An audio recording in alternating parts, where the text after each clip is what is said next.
LDFന് ആശ്വാസത്തുരുത്തായത് ആലത്തൂർ മാത്രം.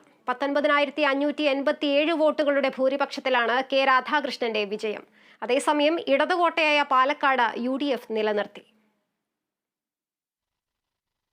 2019 CPIMന്റെ കയ്യിൽ നിന്ന് ആലത്തൂർ മണ്ഡലം പിടിച്ചെടുത്ത രമ്യ ഹരിദാസന് ഇത്തവണ അടിപതറി. കടുത്ത മത്സരത്തിനൊടുവിൽ ആലത്തൂർ മണ്ഡലം LDFന്റെ കയ്യിൽ ഭദ്രം. കെ രാധാകൃഷ്ണനെ ഇറക്കിയുള്ള LDF പരീക്ഷണം വിജയം കണ്ടു.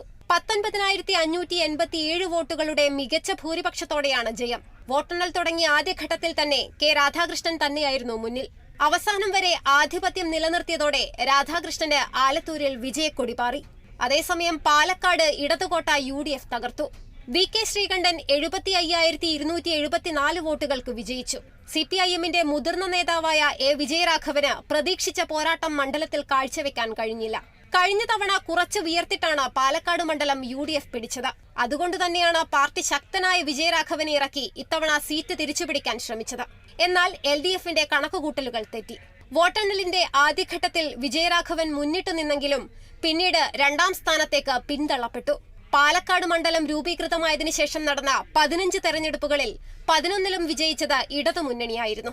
2019 ലോക്സഭാ തെരഞ്ഞെടുപ്പിൽ വെറും 11,637 വോട്ടുകളുടെ ഭൂരിപക്ഷത്തിലാണ് VK ശ്രീകണ്ഠൻ ജയിച്ചത്. ഇത്തവണ ഇരട്ടി മധുരമാണ് പാലക്കാട് ജനത UDFന് നൽകിയത്. Kerala vision news, Palakkad.